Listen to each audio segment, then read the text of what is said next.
Blackstar Network is here. Hold no punches! I'm real revolutionary right now. Support this man, Black Media. He makes sure that our stories are told. Thank you for being the voice of Black America, Roland. Stay black. I love y'all. All momentum we have now, we have to keep this going. The video looks phenomenal. See, this difference between Black Star Network and black-owned media and something like CNN. You can't be black-owned media and be scared. It's time to be smart. Bring your eyeballs home. You dig?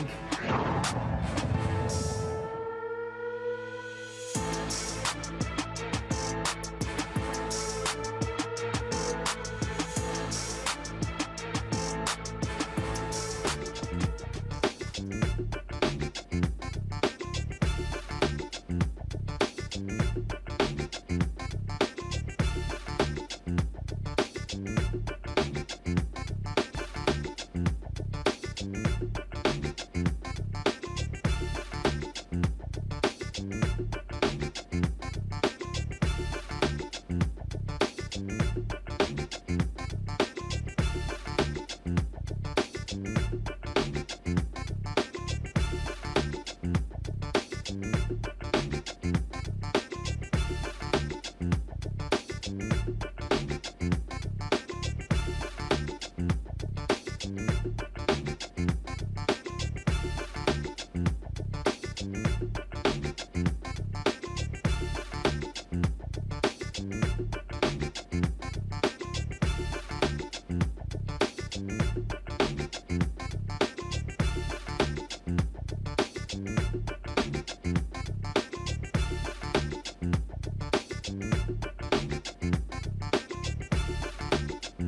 Today is Friday, May 19th, 2023. Coming up on Roland Martin Unfiltered, streaming live on the Black Star Network. The greatest running back to ever play professional football, Jim Brown, is dead at the age of 87. We will talk about his life and legacy with a number of people, including sports journalist Jim Trotter, also Hall of Famer Marshall Faulk, and others. That'll be in the second hour of our show. You do not want to miss that. Also on today's show, black people, why are they 5 times more likely to be audited by the IRS? We'll talk with a tax expert about how to protect yourself. South Carolina has joined a list of states that have waged war when it comes to education, critical race theory, and I warned y'all about Moms of Liberty.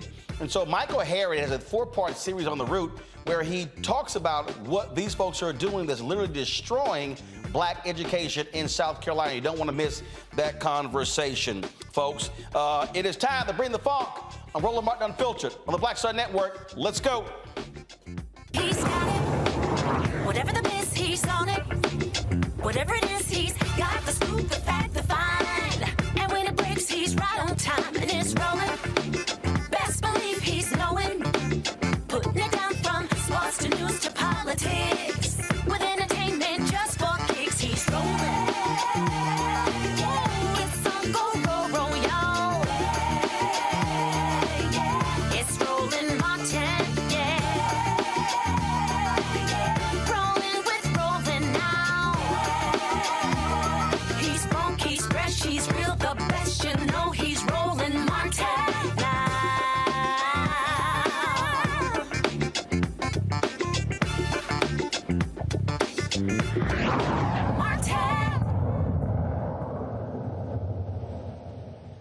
All right, folks, let's get things started here on Roland Martin Unfiltered. Jim Brown, breaking news, Jim Brown, the great NFL player, the greatest running back in history, passed away today at the age of 87. His wife released that information on social media announcing his death. His wife Monique. Of course, he was a star football player in college, star in the NFL, played only 9 seasons, left at the height of his career, finished as the all-time greatest rusher in NFL history, a record later broken by Emmitt Smith. In the second hour of today's show, we're going to pay tribute to Jim Brown. A number of people are going to be joining us, talking about his life and legacy. But also remember, it wasn't just what he did on the field in Hollywood, but also when it came to community groups and also anti-gang initiatives. And so there are a number of folks we'll be chatting with, journalists as well as activists, as we talk about, remember, Jim Brown, again, dead at the age of 87. Folks, the Internal Revenue Service admits that black taxpayers are more likely to be subjected to financial investigations than any other group. That's just absolutely stupid. According to the New York Times, IRS Commissioner Daniel Werfel sent a letter to the U.S. Senate detailing their research indicating the audit disparities. The letter in part says a recent study estimated using imputed race values that black taxpayers are audited at 3 to 5 times the rate of non-black taxpayers. The research further suggests that most of this disparity is driven by differences in correspondence audit rates among taxpayers claiming the Earned Income Tax Credit. We're deeply concerned by these findings and committed to doing the work to understand and address any disparate impact of the actions we take. Joining us now is an IRS-registered tax preparer and the owner of Infinity Taxes and Beyond, Douglas Lawson from Riviera Beach, Florida. Douglas, glad to have you here. Roland Martin Unfiltered. What the hell? Seriously? I mean, ain't like black folks. I mean, if you want to be auditing somebody, audit these rich-ass white folks who are cheating the government out of millions.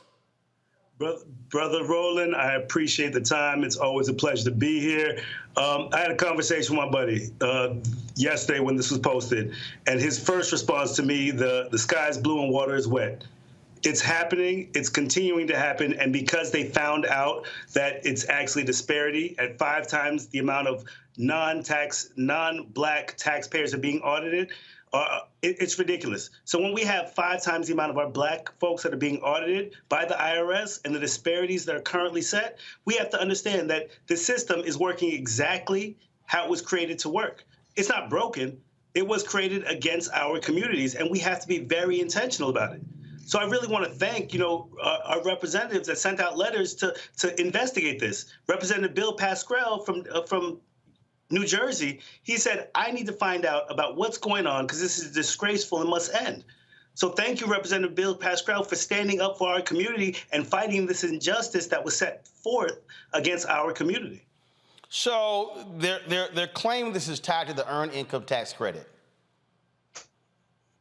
Explain. So they're claiming that the EIC credit is the reason that the algorithm is causing for the audits to be presented, and the majority of them are looked at as non-race based. It's non-income based. It's based exclusively on some of the credits that are being received. But lo and behold, these credits are predominantly going to minority and low-income families. So that's why a larger amount of individuals are currently being audited from our community. So the EIC credit, the Earned Income Credit, that actually is causing for the trigger of the audit, was put in place and actually addressed by the representatives that have set the code to see who is determined to be audited and who's going to be taxed at a higher amount. So if we have to look at who's being taxed, why are they not auditing, as you said, the higher income class, the individuals, business owners, the individuals that actually have the ability to hide and shuffle funds around that created the code versus actually the ones that are just trying to make a living? So looking at this right now, we have to look at the significant wealth gap that's between white and black races. You have 26% lower income in a white household from a black household, 150% lower median net worth from a white household to a black household. Yet we're being a higher rate of audits in a black household versus a white household. there's obviously a disparity that's being done, and we have to address that immediately. So what should folks out there be doing to protect themselves? So they say that it's race blind. It's not. First of all, ain't no way in hell is 3 to 5 times more black people in this race blind. It's not. It's not. Lo and behold, they put a code in place that's going to audit more black people than they are any other race.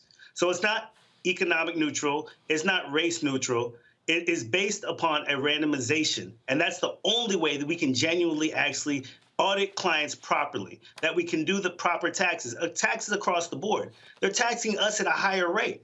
When you have individuals that are making more income that are paying less tax than the low and median income families, it's ridiculous because they understand the discrepancies and disparities that they have to address. They understand that they actually have tax barriers and benefits with home ownership, with business ownership.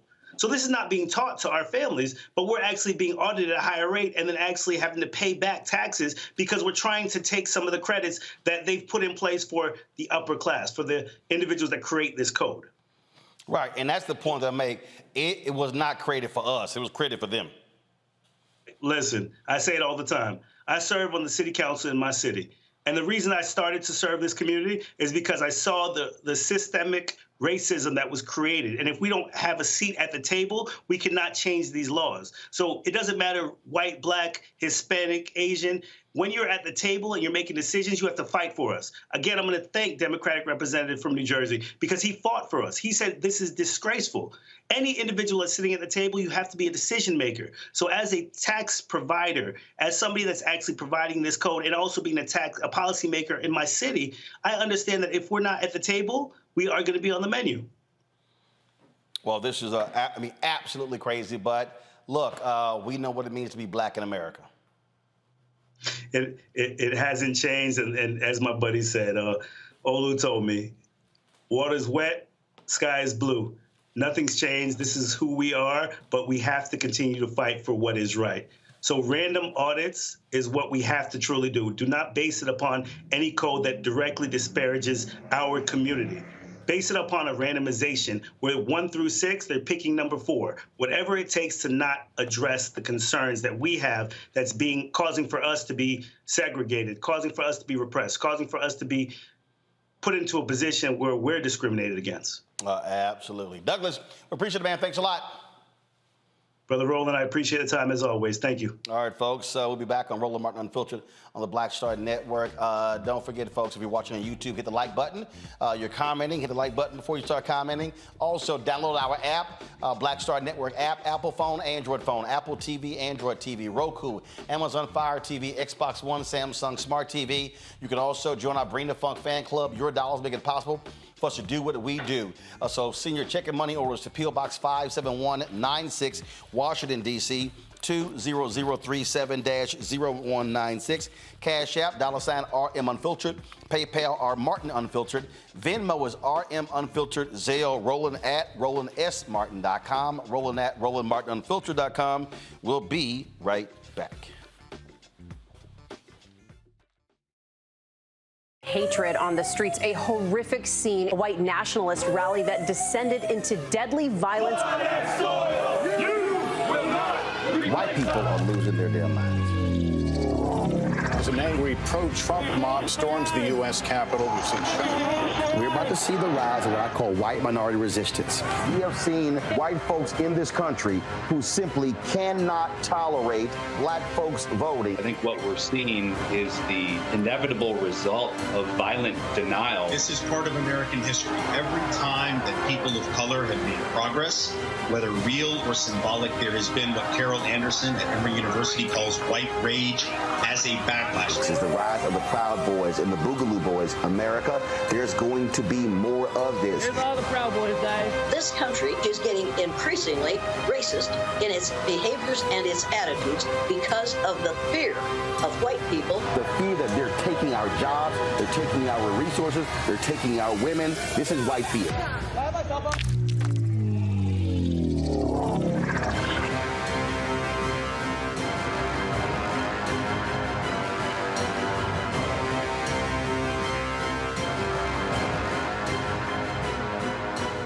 Black Star Network is here. Oh, no punch! A real revolution.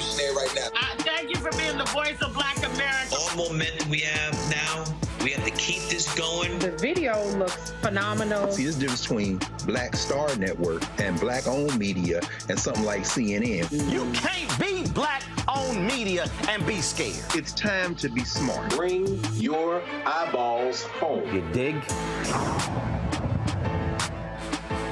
I'm Bill Duke. This is Diala Riddle. What's up, y'all? I'm Will Packer. I'm Chrisette Michelle. Hi, I'm Chaley Rose, and you're watching Roland Martin Unfiltered.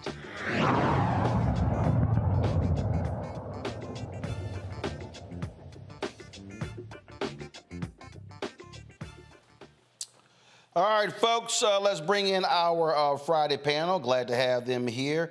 Matt Manning, civil rights attorney. He joins us now. Glad to have Matt. Matt, what hotel you in now? And get that orange Texas pillow out of the shot. We can't have that. Black and burnt orange don't go together. Matt joining us from Corpus Christi. Of course, we have Michael Imhotep, host of African History Network show out of Detroit. Thank goodness he ain't got no Sigma crap in the shot. And then, of course, from South Orange, New Jersey, legal analyst Candace Kelly. Glad to have all three of y'all on the show. Candace, you see this here. I mean, who these folks think they fooling? We know black folks are being targeted. Listen, anytime that you are Black in America and you're walking around the streets and something feels a little bit off, you are probably right in assuming that it is because you are Black in America. So when I hear about the IRS and the audits that have probably been unlawfully done, I'm just here waiting for the lawsuit. There are a lot of people who are going to be going back in their records and saying, why was I audited? Was I a part of this?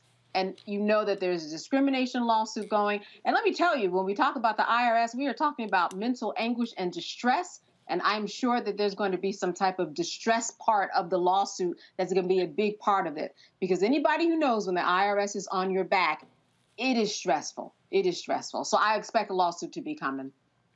And Matt, I mean, my goodness. I mean, we talk about folk with the lowest wealth in this country and being hit 3 to 5 times more when you got all these rich folk who they the ones who really need to be targeted.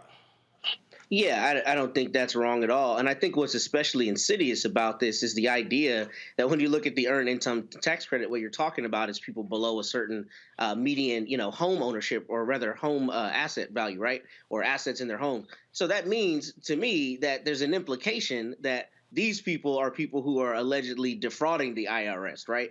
When in reality, to the brother's point earlier, we know that the people who are in business and who have the greatest means are those who employ the greatest means to avoid paying the most taxes. So one, the dog whistling there is readily apparent. But beyond that, our tax code is one that caters to a higher echelon of earner. So the idea that the lowest echelon of earners, which here obviously dovetails with Black and brown people, unfortunately, because of the disproportion in our society, shows that there's an implication that people are cheating the system. And these are the people who are not cheating the system, are in fact the people who are not that the system is created for, which is the richer folks. So I think you're right. And I think Candace is completely right.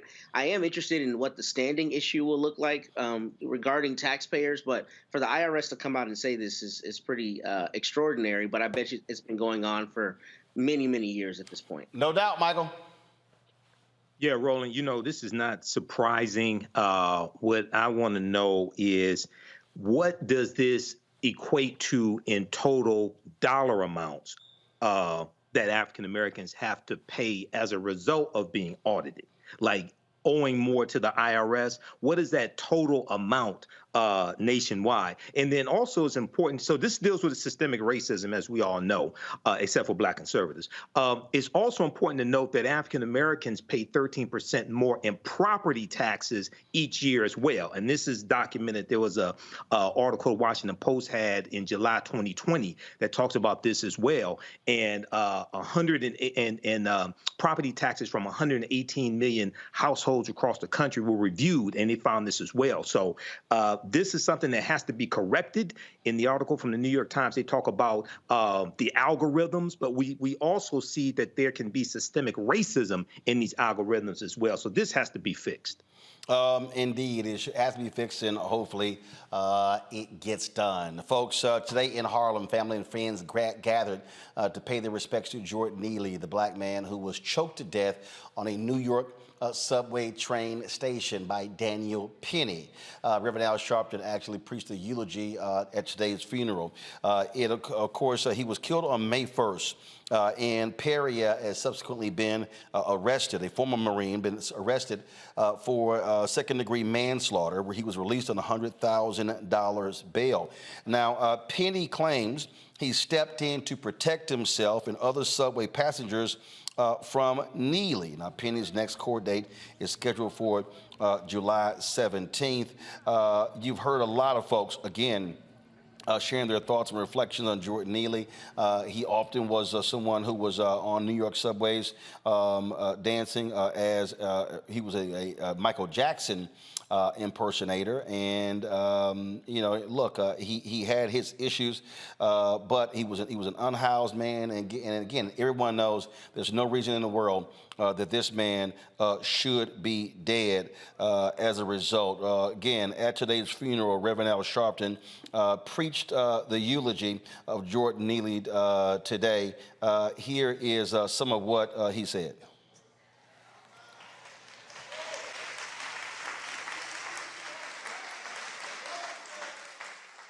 We keep criminalizing people with mental illness.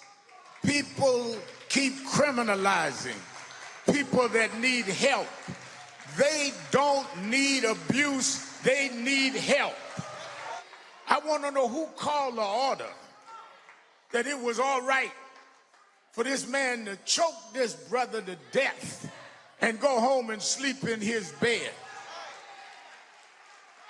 Who gave the order that it was all right to release him? We can't live in a city where you can choke me to death with no provocation, no weapon, no threat, and you go home and sleep in your bed while my family got to put me in a cemetery. There must be equal justice under the law. The sick part about it is that he'd been choked much of his life. The agencies that failed to keep him and give him mental health choked Jordan. Those that let him go, even though they had his record of needing help, they choked Jordan.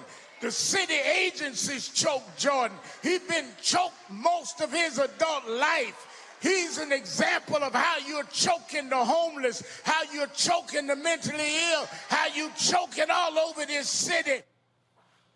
Folks, again, Jordan Neely laid to rest today in Harlem. Crazy story out of Washington, D.C. A federal grand jury indicts a Washington, D.C. Metropolitan Police Department lieutenant for his role in the January 6th domestic terror attack. But here's what's crazy about this story. This lieutenant supervised the intelligence branch of the Metropolitan Police Department. He tipped off former Proud Boy member leader Enrique Tarrio about a pending warrant for his arrest just ahead of the January 6th attack. Shane Lamont was indicted on 1 count of obstruction of justice and 3 counts of making false statements. The charges stem from the investigation into burning a Black Lives Matter banner in December 2020 when the Proud Boys were roaming the streets of D.C. for a pro-Trump event. According to the indictment, Tarrio and Lamont communicated at least 500 times using cloud-based messaging services between July 2019 and January 2021. Tarrio and other members of the far-right group were recently found guilty of seditious conspiracy in connection with the Capitol attack. Now, Tarrio was not in D.C. on January 6th. A judge banned him from the city the day before the attack. This story here is pretty crazy, Matt, because you have a D.C. cop who's over the intelligence unit who, frankly, is aligned with the Proud Boys.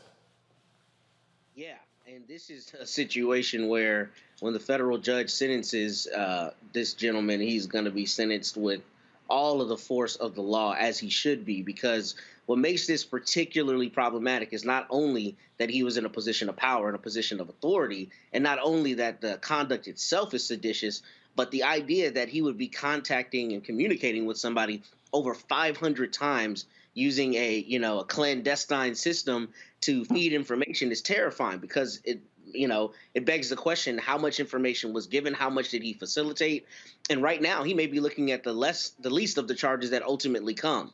Right now it's obstruction of justice and lying, but it could ultimately be sedition. It could be all the way up to treason. If it's found with the prosecutors that, what he was communicating was directly facilitating this attack on the Capitol, which we know is obviously one of the greatest documented affronts to democracy in the history of this country, he should not only have the book thrown at him, but it should be very terrifying to all people out there to consider that the police, which we know are not obviously beyond reproach, would be intimately involved in facilitating a terrorist attack on the seat of government.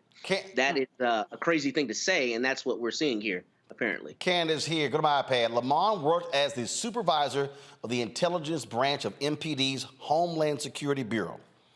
And what's crazy here is that these two were in regular contact regarding Proud Boys' planned activities in the District of Columbia.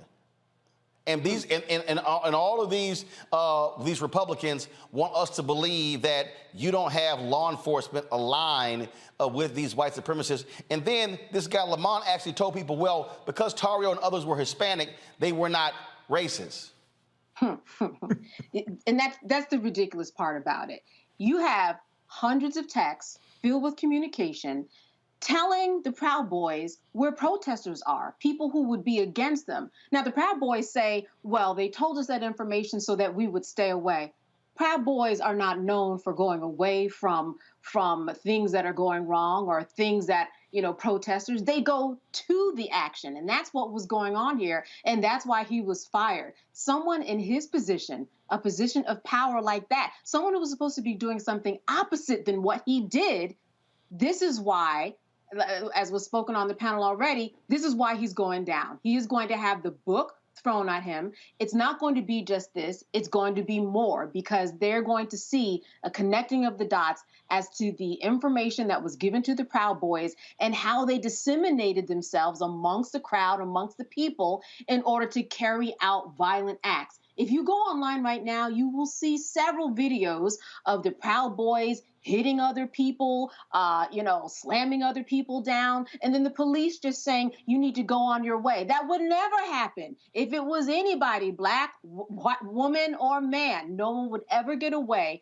with the police saying, I see you've hit someone and assaulted and battered someone, but now you go to walk away. So there's so much evidence that we haven't even heard about. This is just the beginning of the crack, and it's going to crack wide open, and we're going to get a lot of information, and this man is going to go down. Back to my iPad. Here's what it says here, Michael. It says, in the indictment on November 7, 2020, vote counts revealed that President Joseph R. Biden had won the 2020 presidential election, and several news organizations began reporting this fact. At 1:08 p.m. on November 7, 2020, Lamont, this is the cop, y'all, text Tario, hey, brother, sad, sad news today. You all planning anything?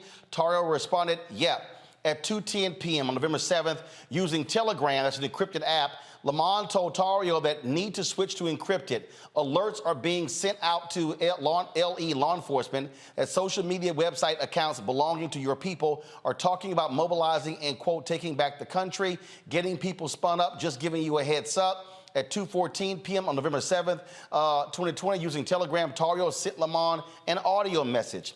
At 2:16 p.m. on November 7th, using Telegram, Lamont told Tario, got your voice messages, just giving you a heads up. Please keep this between you and me. So here you have Michael, this cop, not happy that Biden is president. He's sitting here convorting with a white supremacist member of the Proud Boys and giving them a heads up on information and saying, hey, go to the encrypted app so we can talk. Yeah, Roland. And at the same time, I'm not surprised, because white supremacists have always been involved in law enforcement. OK, I know, for instance, I know people periodically will get a report that say white supremacists have infiltrated law enforcement. They haven't infiltrated anything. They've always been there. When you go study Goodman, Schwerner, and Cheney, June 21st, 1964, Philadelphia, Mississippi, killed by the Ku Klux Klan, the 3 civil rights workers. It was the sheriff who tipped off the Klan in which direction they went after he released them. And the Klan caught them right before they crossed the county line. So I'm not saying this is acceptable. We need to fight this. But this does not surprise me at all. And people like him need to be held to the full extent of the law. Indeed. All right, folks, hold tight. First of all, before I go to the break, sheriff's indicted for this took place in Georgia. We covered this story here. A Georgia grand jury has indicted 3 former law enforcement officers for beating a black inmate inside a county jail. Former Camden County Deputy Ryan Beagle and detention officers Mason Garrick and Braxton Massey are facing charges of battery, simple battery, and violations of oath by a public officer. The incident happened in September when the 3 officers were caught on video beating Jared Hobbs, who was initially hit with 10 additional charges after the incident, but those charges were dropped once the video was released. If convicted, the officers could face up to 12 months in jail. However, the violation of oath by a public officer charge is a felony with a possible punishment of 1 to 5 years in prison. So, again, glad to see that happen. Now let's see if they get convicted. All right, folks, got to go to a break. When we come back, we're going to talk about Monster Liberty. I've been warning y'all what happens when we sit out school board elections. Michael Harriot is going to join us. He has a 4-part series with The Root where he broke down how these white, crazed, deranged, anti-CRT, white, hardcore conservatives are taking over black school districts, firing black superintendents, and they're in control of our kids' education. It is a despicable thing that's happening, not just in South Carolina, but all throughout the Southeast, folks, and they are not stopping. We'll explain next on Roland Martin Unfiltered right here on the Black Star Network. That was a pivotal time. I remember Kevin Hart telling me that. He's like, man, what you doing, man? You got to stay on stage.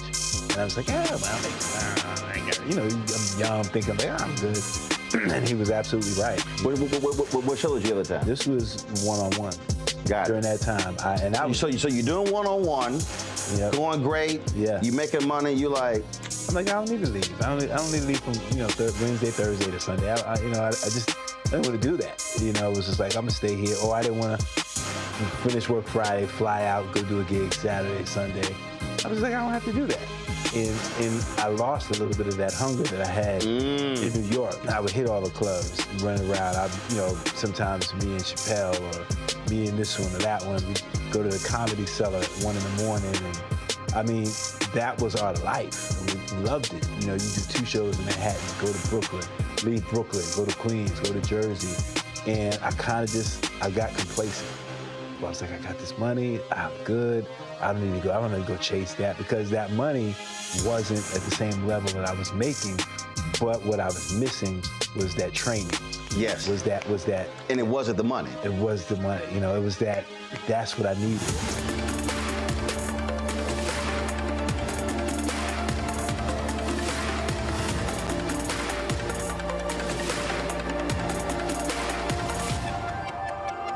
On the next A Balanced Life with me, Dr. Jackie, we're talking about leveling up, or to put it another way, living your very best life.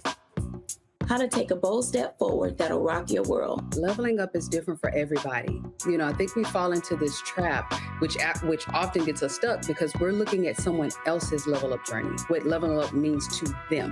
For some, it might be a business venture. For some, it might be a relationship situation, but it's different for everybody. It's all a part of A Balanced Life. That's next on Black Star Network. Hey, what's up, everybody? It's Godfrey, the funniest dude on the planet. And you're watching Roland Martin Unfiltered.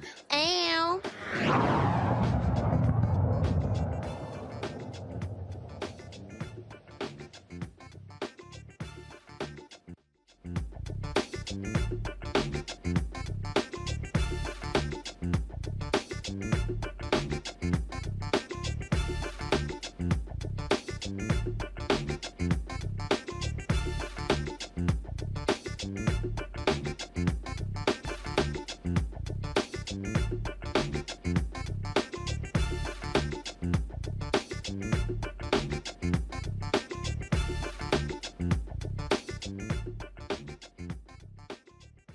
This one here?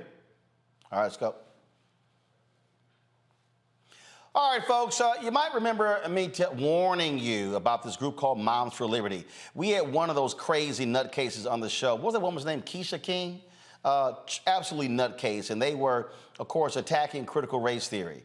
Republicans have been using CRT to, of course, get folks all hyped up. And these folks are largely white. Now, you got some nutcase black folks who are part of Moms for Liberty. But we have seen the net result of what they did. What they started doing is they started running people for school boards. And they were highly successful in taking over school boards in the Southeast, Florida, South Carolina, and some other places. Well, Michael Harriot with the Root has done a four-part expose breaking down how devastating these folks have been in South Carolina, how they have been taking over school districts, firing black superintendents, and they are literally now, in many cases, in control of the education of our children. Michael Harriot joins us right now. Michael, glad to have you back on the show. This was something that, I kept warning folks that it's very easy, Michael, to take over school board races because one, you don't have a lot of people who are voting. Folks don't pay a lot of attention to these races. We spend more time on, of course, presidential, U.S. Senate, congressional, gubernatorial races. And this is a way that the right has always been able to take over things. And we've seen this in Texas, in Florida, and other places. But what these folks are doing, I mean, Steve Bannon and others actually said this is what they were going to do. They were going to infiltrate and take over school districts in order to control the curriculum and the hiring, firing of superintendents and teachers. Yeah, it is, one of the things, one of their tactics, right? But I would argue that the school board elections is quite the opposite, right? Like, I think that they are using school board elections to turn out their disinterested voters. Like, if you imagine that the average white parent, doesn't care about Trump policies. They know that he's screwing up America. They know that the Republicans don't have an agenda, right? So how do you get them excited about turning out, right? Well, you threaten their children with this boogeyman called CRT. And so they've been using CRT because, in a lot of school districts, the elections the school board elections are held during, the governor's elections, during the Senate elections. And so they increased their turnout. We saw in Richland County, South Carolina, the highest rate of white turnout in 50 years because of this CRT nonsense, how they painted CRT. Because you have to be specific that they're not talking about CRT. They've created a whole new definition. But they are using it to turn out voters for all of the Republican agenda. Right. And what we saw in 2022, a dramatic decrease in black voter turnout. Right. We saw that because part of it was the flip side of, I think a lot of black voters got complacent after they got Trump out of office. And, we didn't organize. And we just assumed that, hey, we're going to turn out like we always did, not knowing that black voter turnout is an ongoing effort and not taking into account all of the efforts that have been used to suppress black voters since Trump came into office, right? And so I think we got a little bit complacent while they were motivated by this brand new thing. They weren't concerned about the Mexican caravan anymore or immigration anymore. So they had to have something, and they coalesced around this idea of critical race theory. So, Michael, just share with people, again, how devastating it has been with these folks now in charge. Yeah, so one of the things that we did with the grill is we looked at 3 specific cases, right? So the first case was a woman named Gloria Boutte, right? She is one of the godmothers of what we call culturally responsive teaching. And we looked at how they turned culturally responsive teaching, which has been around for 30 years, into critical race theory and used it. She was responsible for basically training every educator in the state in how to teach black children more effectively. She runs a center at the University of South Carolina, the largest university in the state, right? And so what they did is they basically made it illegal in different school districts to even hire her to teach their children how to, how to teach their teachers how to teach black children. And remember, this is right after George Floyd was killed. So school districts were saying, well, we got to get some more African-American education, history, literature. And what these parents did is mobilize. In Richland County, South Carolina, which is 64% black, the district is majority black, the schools are majority black, but they managed to overturn and flip the school board because all they needed was 2 seats, right? And so all of the white people, which are a minority, voted for those 2 candidates. The top vote getter was a woman who won by 14.7%.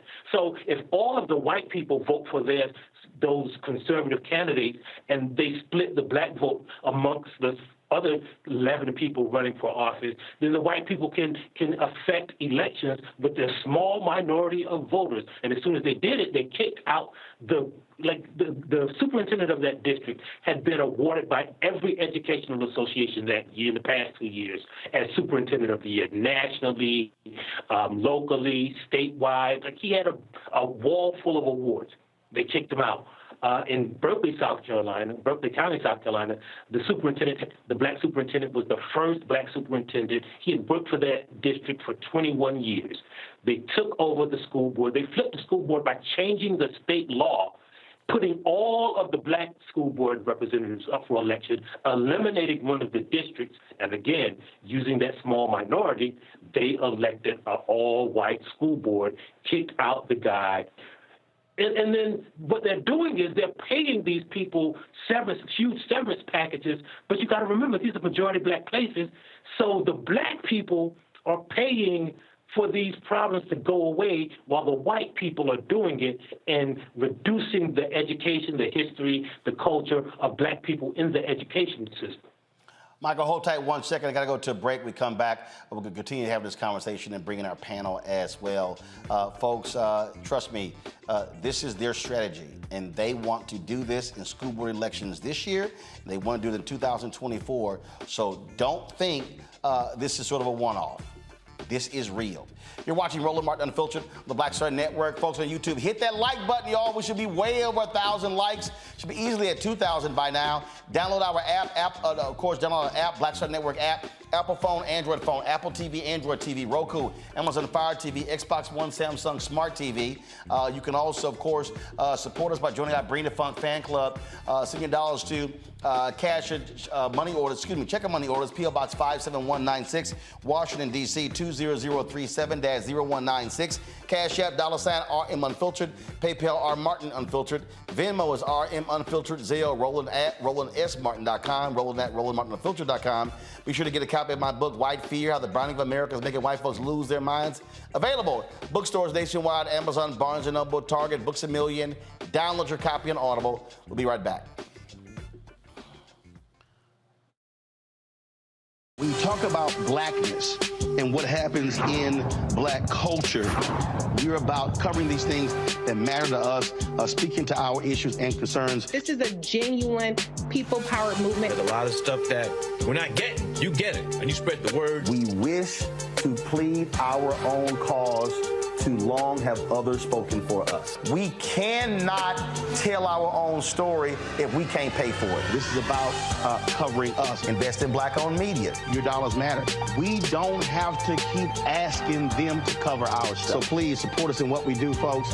We want to hit 2,000 people, $50 this month, raise $100,000. We're behind 100,000, so we want to hit that. Y'all money makes this possible.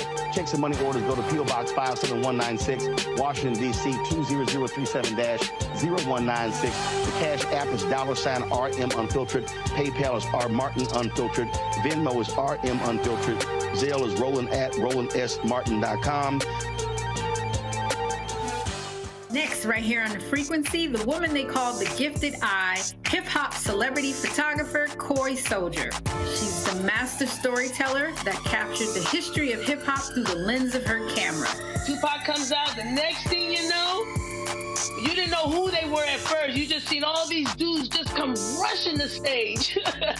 Then you realize Biggie gets a bottle of champagne, he pops it open, sprays it on the crowd, he drinks the bottle. Toy Soldier, the hip-hop celebrity photographer, joining me right here on the next episode of The Frequency on the Black Star Network.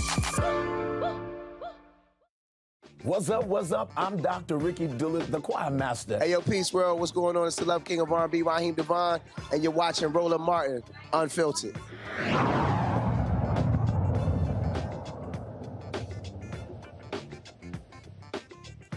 Welcome back to Roland Martin Unfiltered. We're talking with Michael Harriot. He has a 4-part series on the route that talks about this group, Moms for Liberty, what they are doing in South Carolina, and how it really has devastating consequences for Black leadership and for our children. Michael, when you were doing the research for all of this and writing this, I mean, what was the one thing that really just jumped out at you that made you go, damn, this is crazy? Well, the most interesting part of it to me is that, like, you have a woman like Gloria Boutte, who's literally been on every continent teaching how to teach minority children. You have Baron Davis, who's won every award. You have Deion Jackson, who has a doctorate, who's been in that school district for 21 years.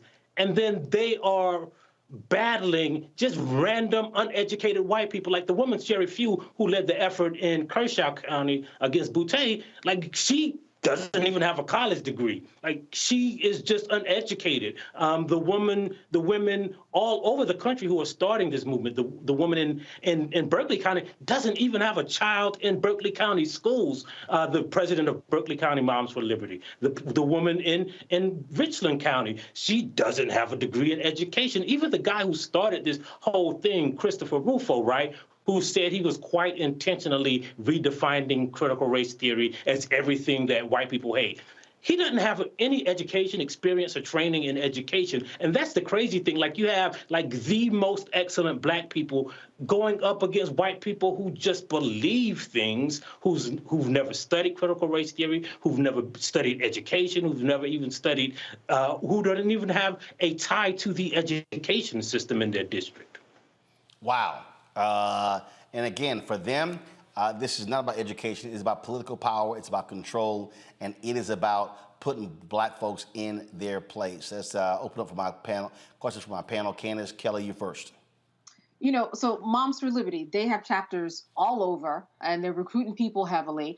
I'm wondering, what do you think, in your estimation, is the equivalent of what we can do? We already have organizations in place. What do we do to combat Moms for Liberty that is, you know, basically recently just formed, and we've got organizations that have been formed for years? How do we jump in? What do you see as part of the solution? Well, I think part of the solution is doing just exactly what Roland is doing, right? Telling people about the threat that they pose. But I think also, right, so in these anti-CRT laws that they have concocted, right, is stuff that, like, we should turn the tables on them. If they don't want us to teach about Black history, like, we don't want them to teach what makes our kids uncomfortable. Why should our kids have to learn about Thomas Jefferson, right? Like, he was a slave owner and a slave rapist. Why do they have to? That makes my kids feel uncomfortable. George Washington chased owner Judge down until the day he died. So that makes my children feel uncomfortable. We should use their laws to our advantage. If they want to gerrymander Black people out of the education system, then we want to gerrymander their lives and all of their history of racism out of our children's heads. All right, Michael. Hey, Michael, look, it's good to talk to you. I've been following this whole anti-critical race theory a lot and talked about it on my show. What I wanted to know is, I remember when this anti-critical race theory push was beginning, you had Democrats who were reluctant to fight back against it, to call out the lies that are being told by the right, things of this nature. Now this has exploded, and you have people gaining political power through local school boards. What do you think we should do now? I understand what you just said about flipping it around and talking about Thomas Jefferson and George Washington, but overall strategy to really fight this and take back this power. What do you think, especially African Americans, should do right now?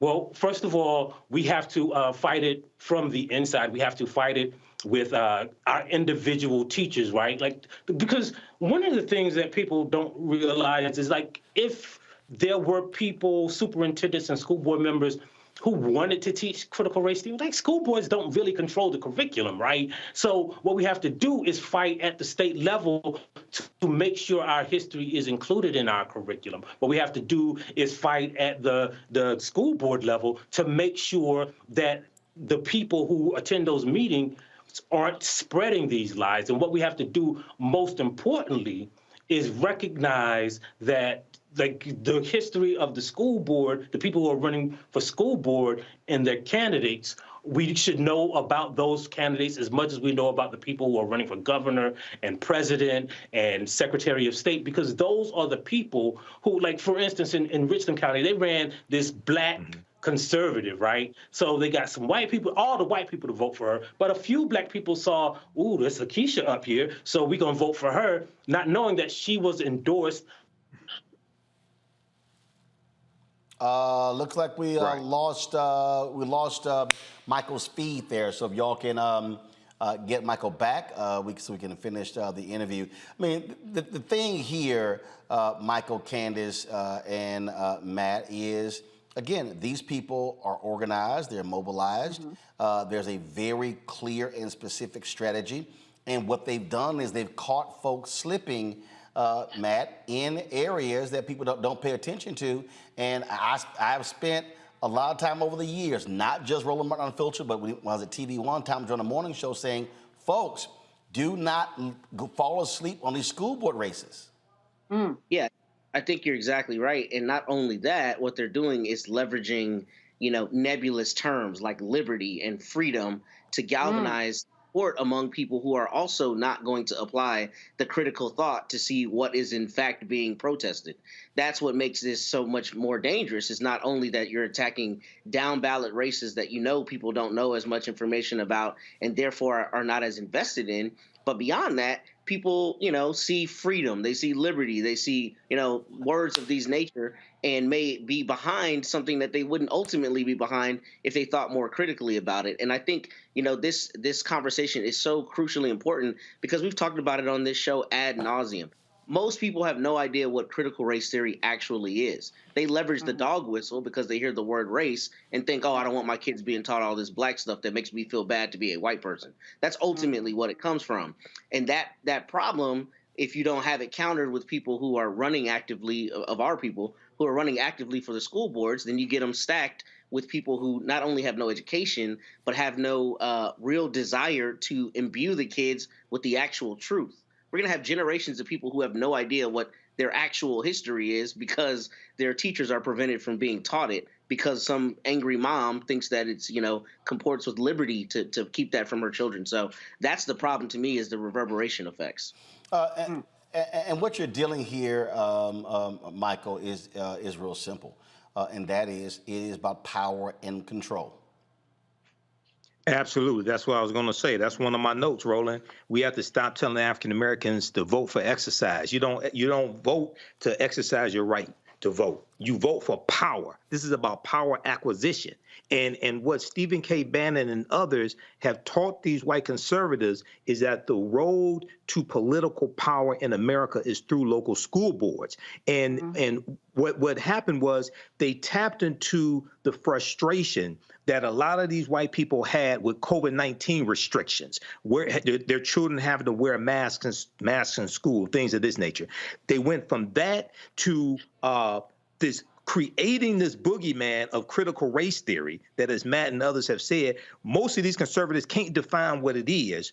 And then what Christopher Rufo said was, he said they were going to take everything that caused discomfort among white people, put it under this umbrella of critical race theory. Okay, so if you read something in the newspapers that you didn't like or thought was crazy, you say, oh, that's critical race theory. The problem that we have on our side, and the problem with many Democrats, which is why I'm neither Democrat nor Republican, is that there was no plan to properly respond to that plan coming from the conservatives. Cornell Belcher, the pollster, Cornell Belcher, African American, he talked about on MSNBC how he had been in many meetings with Democrats early on, and he was telling them, you have to confront what's coming from the right, weaponizing critical race theory. He said many of these white Democrats didn't want to do that. This is why we have to have strategies that are independent of a political party to push our own agenda and protect us from white supremacist nonsense like this. Well, again, what I keep saying to people is, look, majority of the kids in public schools today are black and brown. That's a fact. And if we are sitting on the sidelines and sitting out these elections, it's very easy to come in, run folks, take some resources, and take it over. And I keep telling people, this is going to be happening in South Carolina, North Carolina, rural areas, in the city as well. And so we got to be very cognizant of all of this, because this is a fundamental problem. And again, this is how they mobilize and organize. As Michael Harriot said, they were using this to energize their base. It was driven by race. It was driven by white fear. I laid out in my book, this is what it was all about. And so, frankly, a lot of us were not paying attention. There were hundreds of thousands of black people in South Carolina did not vote in 2022. This is what they did. And what did they do? They went in and started firing black superintendents, started firing black educators. Folks, this is real. This is real. And if you're sitting and watching right now and you're saying, I don't see any big deal with this, do understand this is going to spread, and you're going to look up and they're going to be in control of places where African Americans are in the majority.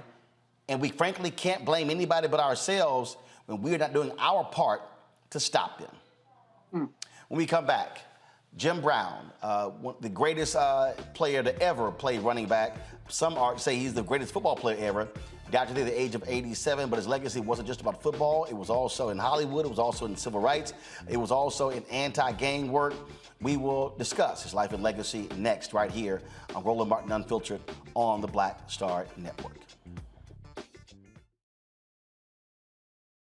Next on the Black Table with me, Greg Carr. Democracy in the United States is under siege. On this list of bad actors, it's easy to point out the Donald Trumps, the Marjorie Taylor Greens, or even the United States Supreme Court as the primary villains. But as David Pepper, author, scholar, and former politician himself says, there's another factor that trumps them all and resides much closer to many of our homes. His book is Laboratories of Autocracy, a wake-up call from behind the lines. So these state houses get hijacked by the far right, then they gerrymander, they suppress the opposition, and that allows them to legislate in a way that doesn't reflect the people of that state. David Pepper joins us on the next Black Table, here on the Black Star Network.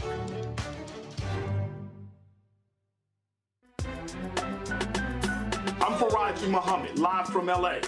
And this is The Culture. The Culture is a two-way conversation. You and me. We talk about the stories, politics, the good, the bad, and the downright ugly. So join our community every day at 3 p.m. Eastern and let your voice be heard. Hey, we're all in this together. So let's talk about it and see what kind of trouble we can get into. It's The Culture, weekdays at 3, only on the Black Star Network.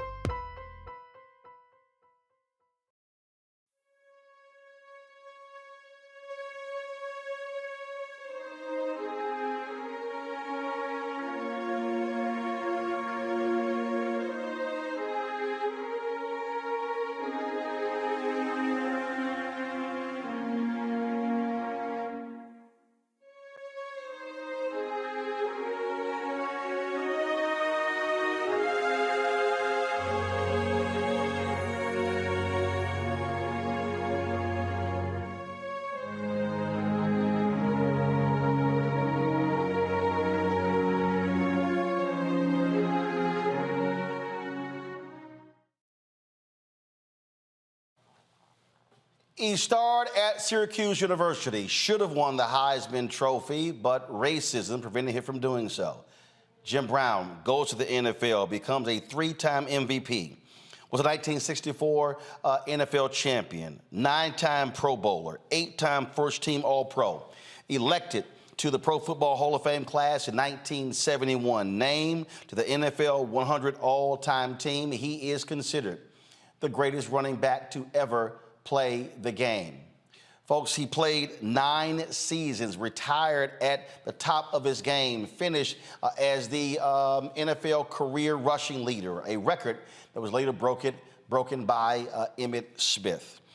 Jim Brown leaves the NFL, goes to Hollywood, begins to star in a number of movies, partnered with Richard Pryor actually on a movie studio. And then, of course, he was very much involved in economic issues, civil rights, anti-gang work. Well, Jim Brown did a significant amount in his life and career. He passed away today at the age of 87. This was the announcement that was posted on social media by his wife, Monique, alerting folks about his passing. She wrote, "It is with profound sadness that I announce the passing of my husband, Jim Brown. He passed peacefully last night at our LA home. To the world, he was an activist, actor, and football to our family, football star, I'm sorry. To our family, he was a loving and wonderful husband, father, and grandfather. Our hearts are broken." Tributes have been pouring in all across social media. The NFL released their tweet announcing his passing. Go to my iPad, please. This is, of course, what they posted here, announcing all of his stats. This is a video they also posted of Jim Brown playing. Again, he had everything. He could run, he could catch, he could block. He was fast and he was strong. He was an incredible athlete and someone who, again, every running back in NFL history is measured by. When they talk about running backs, he is simply the gold standard in professional football. But the thing about it, he wasn't just a football player. He also was a lover of lacrosse in many ways. Paul Robeson, who also was a star athlete, he also loved lacrosse as well. And Jim Brown actually once said that he would rather play lacrosse for 6 days and play football on his 7th day. This right here is Jim Brown. This is from the Premier Lacrosse League, Jim Brown talking about lacrosse. Who respected it and loved it. I understood that in order to be a great lacrosse player, who we got is you had to master the stick. Rambo protecting, spinning, back and forth. Rambo slips away, he scores! In lacrosse, in order to be an MVP, you have to have a lot of things going for you. You have to be a great stick handler. Fake to behind the back, and he scores! Everybody bites on the field's fake. Which means you can maneuver a ball on your stick maybe better than anyone that's playing the game. Schreiber scores! You have to have an overhead and an underhand shot. Again, so when you look at what he did at Syracuse, he played football, he ran track, was on the cross. He was a truly all-around athlete. But again, Jim Brown's legacy is not solely about athletics. It's also about his work when it comes to the nation's youth, when it comes to anti-gang work. He founded the group American, and of course, he was very much involved in that. You talk to gang members in Los Angeles and other parts of the country, they'll tell you about Jim Brown coming into a lot of dangerous areas, sitting down with young folks, brokering peace deals as well. Kublai Toure is executive director of American in Illinois. Kublai, glad to have you on the show. For folks again who don't know what the work that Jim Brown was doing in communities, share with us what it was like working with him with the Illinois chapter.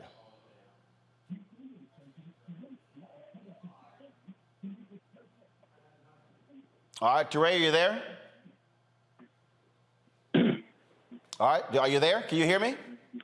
Yes, sir. I hear you, brother. Go right ahead. Just share your thoughts about the work that Jim Brown did with his organization.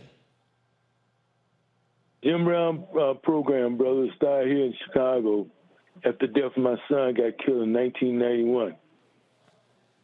And at that time, I was on a mission. But Jim came in town, and he brought the American program. He sit me down and explained to me about the American program. The young brother, the leader of the gang that killed my son, because of brother Jim Brown. Met with that young brother, man, and let him know that I was going to kill him because he was the leader of the gang that killed my son. But Jim Brown told me, he said, brother, he's a Kubla. He said, listen. He said, we all make mistakes, man. He said, that's a young brother needs some leadership. And the problem that we have, that a lot of brothers out here don't take time out, it should help some of these young guys. He said, now, if you help them, you can help the American program, because that's what it's all about. And that worked with that young brother right today, Martin. The work of the American in Chicago is deep, but we never got no kind of help other than from Brother Jim Brown. And the program is self-sufficient. But, and that's one reason I never reached out to Jim for no help. One of the things again, people don't know, just the number of times he mediated disputes between gangs. Roland, very, very valid point. Because of Jim, when he came in this city, he would get with me, and there would be a lot of hot issues flying up, and Jim would go in those areas with me and sit down and talk with them brothers, man. What a lot of people don't understand also, Roland, is this. Stateville Penitentiary. Jim Brown and I went to Stateville Penitentiary, talked to a lot of brothers behind the walls. A lot of them guys had a lot of influence out here on the street. And because we talked to a lot of them guys, you know, he was able to relate to him about the American program. And when a lot of them guys got out, I ran the American program in Chicago. And in Chicago, we said, educate before you agitate. Communicate and participate. It's a process. In the national level, it said, in a decision-making process, eliminate your negative and establish the facts, then choose your best option. The bottom line, Martin, is that the work that we put in, that Jim put in, is unspeakable, brother. For the last 30 years, I've been with that brother, man. And I went through all kinds of things. We've been all kind of problems here in Chicago. And do you know I can't get no help? I can back up everything. We initiated the Gang Truth. So many, put out so many little fires. But here's the other thing, Martin. When I became a fireman, when my son got killed, when I initiated the Gang Truth because of Jim. From that point on, brother, I've been working in these streets. And Jim always had my back. And just recently, the other day when I called you, I was going to send you information about the black firefighters and this American program working in the streets. You know, right now, brother, after 30 years, I got a young brother that teaches boxing over at the Robert Taylor Park named Jeff Mason, former gangster disciple. For 30 years, that brother, I've been working that program. I got another young brother, the Vice Lord, Coach Charles Rice on the West Side, Lindale Eagle football team. For 30 years, brother, these programs, I've been working through the American program. So we've been doing the work, brother, but don't nobody want to give us our props. You know, as a black man, it's hard for a black man to be himself, because if you can't be yourself, then other people want to buy you off. You know, so I'm not with all that. Jim wasn't with all that, but I learned a lot from Brother Jim. He was my mentor. He was my big brother, man, and I love that man. Kublai Ture, we appreciate you sharing your reflections of Jim Brown. For folks, if they want to support your organization, where do they go? Is there a website they can go to? Yeah, I know right now I don't have a website. They can always reach me by my phone number. I have no problem with it. Area code 773-443-7809. And they right, and it's a Marican, Illinois. All right, just repeat the phone number one more time. 773-443-7809. All right. Let me say, may Allah bless you and your family, brother. And I'm praying that He have mercy on my big brother's soul, man. I appreciate it. Thank you so very much. Thank you, sir. Thank you. I'll start with you, Michael, and that is, when we talk about, you listen to Kublai there are very few people who, when they walked into the room, they demanded a level of respect. Jim Brown was one of those guys. He seemed like you never ever saw Jim Brown smile, but he had the demeanor that could demand that level of respect from some of the toughest cats you can ever think of. Yeah, I think he did. I never met Jim Brown, but I think that's correct. There was an interview he did with the Washington Post in 1979 where he talked about it being very difficult for white America to understand that if you are part of football's elite, while you're not satisfied with the recognition and the money, he wanted all of his rights as an American citizen. I remember growing up. So I was born in '71. So he retired from the NFL in '65. Probably my earliest memories of Jim Brown was seeing the movie The Dirty Dozen and watching it on TV. Okay, he was in the movie The Dirty Dozen. I remember he was in the movie Riot as well. Then I saw the blaxploitation movies, Three the Hard Way, one of my favorite movies. Okay, Three the Hard Way with probably the first black martial arts star, which was Jim Kelly. Okay, they were in that movie together. He's in the Slaughter movies as well. Then in the 1990s, he's in the movie The Original Gangsters, which reintroduces these what were termed in Ebony magazine blaxploitation stars, reintroduces them to another generation. Okay, and then you have the work that he did, the anti-gang violence work. I remember watching on CNN, like when the Rodney King verdict happened and the rebellion that took place after that, and Jim Brown talking about the work he was doing with Mary Khan as well. And lastly, Roland, in the past couple of years, there's a movie that Regina King directed called One Night in Miami, which is a fantastic movie which deals with the fictional account of the night of February 25th, 1964, after Cassius Clay defeats Sonny Liston. And it's a fictitious account of a party that Malcolm X had back at his hotel room with Jim Brown, Cassius Clay, Muhammad Ali, and Sam Cooke. It's a fantastic movie. So, we really need to study Jim Brown. There may be some things that we disagree with here and there. The picture that you're showing right there is the Cleveland Summit, 1967, after Muhammad Ali is stripped of his title as well, and you have these African-American athletes. You have Lou Alcindor, before his Kareem Abdul-Jabbar, I think it was Lou Alcindor. You have Bill Russell, et cetera. Many of them are there for different reasons, but it's important for us to study these African-American men. All right, hold tight 1 second. I got to go to a break.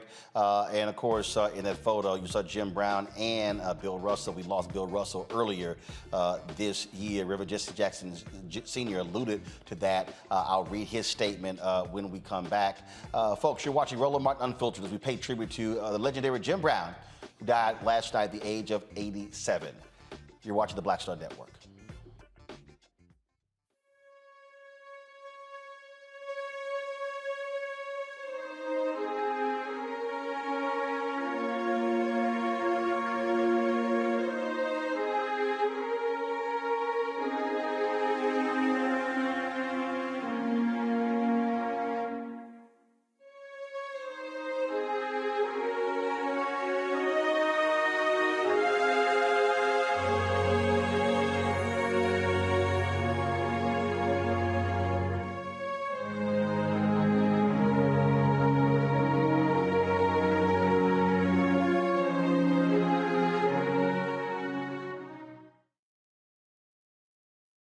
hatred on the streets. A horrific scene, a white nationalist rally that descended into deadly violence.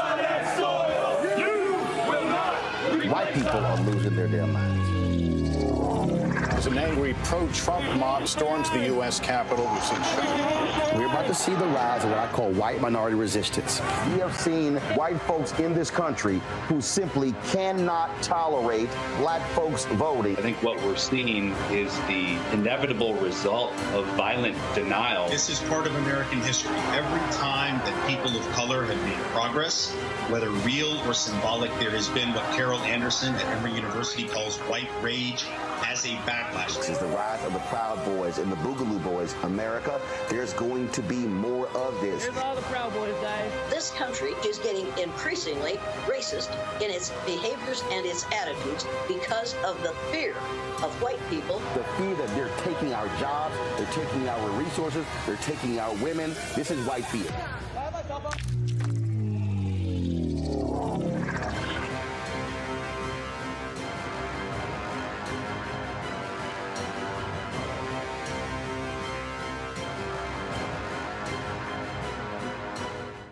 Black Star Network is here. Oh, no punch! I'm real revolutionary right now.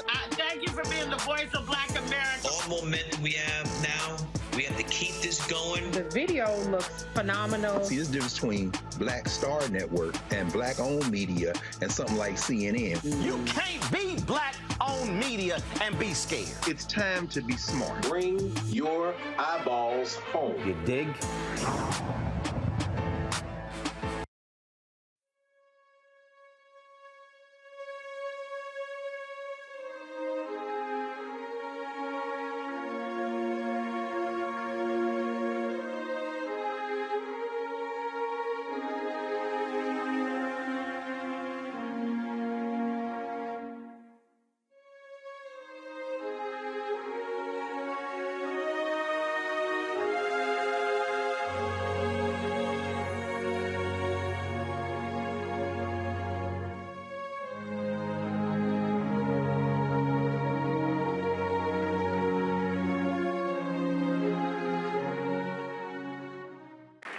And it's truly because of his greatness that the NFL has decided to rename the award given to the league leading rusher. And Barry and I are honored that that award will be given out tonight in honor of Jim Brown. No question about it. No question.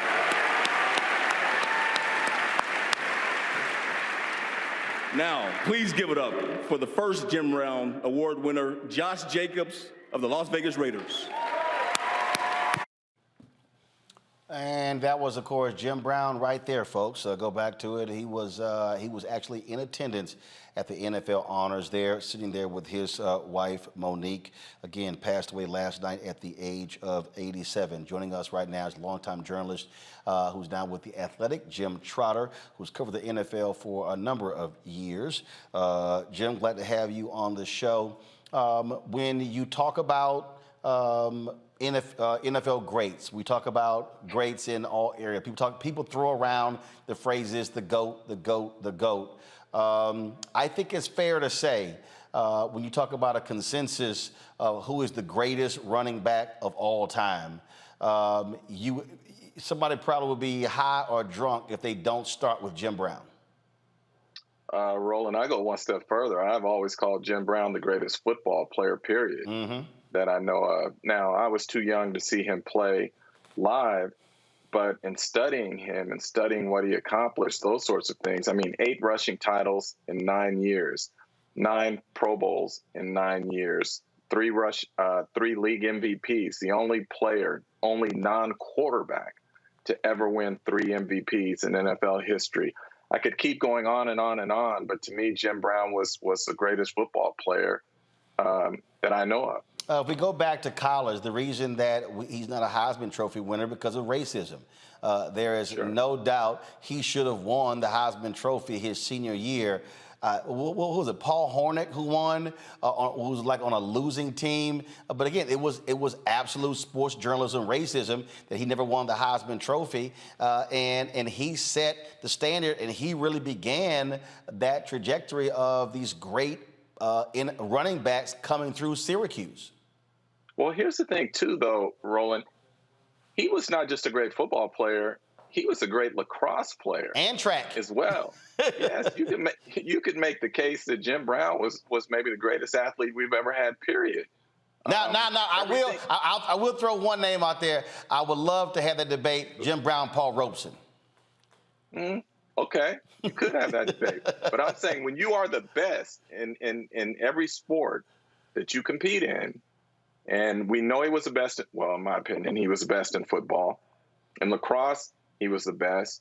You know, you talk about track and field, Jim Brown was just, he was incredible. And it's funny, I want to show you, like this book, I write about it in the column I just wrote, Jim, and I talk about how this is one of the most powerful books I've ever read, his autobiography, because of its directness, its frankness, and his ability to be unapologetic.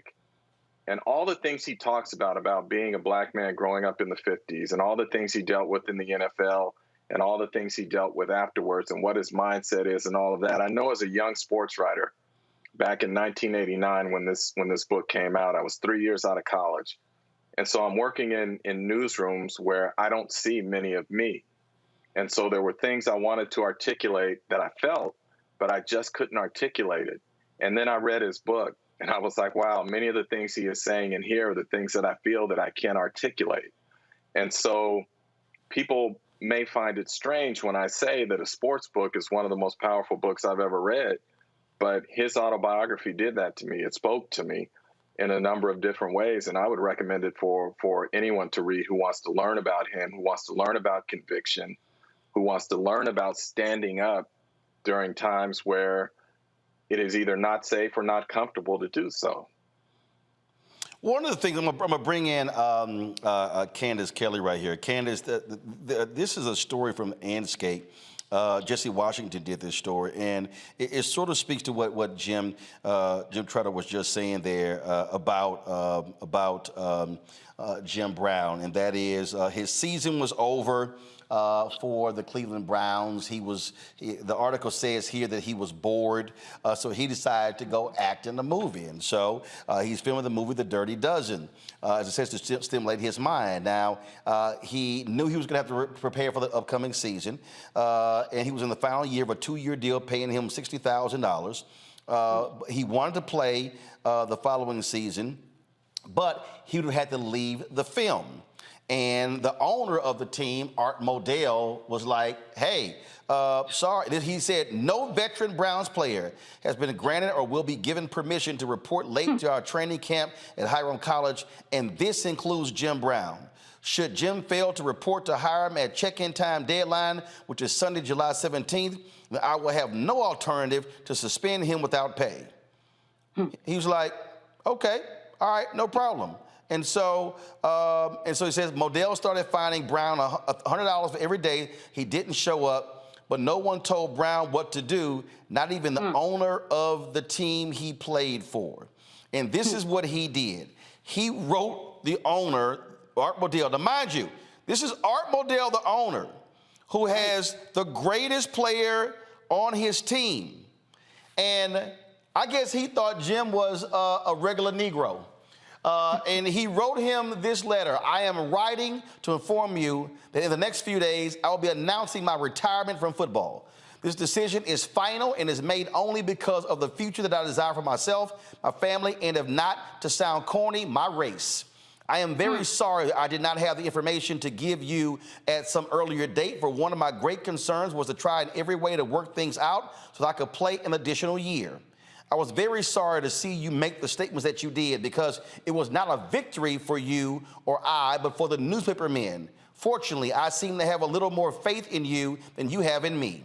I honestly like you and will be willing to help you in any way I can, but I feel you must realize that both of us are men and that my manhood is just as important to me as yours is to you. It was indicated in the papers out of Cleveland that you tried to reach me by phone. Well, I hope you realize that when I am in my apartment, I never refuse to answer my phone. The only reason that I did not contact you before I knew the completion date of the movie is that the date was the one important factor. You must realize that your organization will make money and will remain successful whether I am there or not. The Cleveland Browns are an institution that will stand for a long, long time. I'm taking on a few projects that are very interesting to me. I have many problems to solve at this time, and I am sure you know a lot of them. So if we weigh the situation properly, the Browns have really nothing to lose. But Jim Brown has a lot to lose.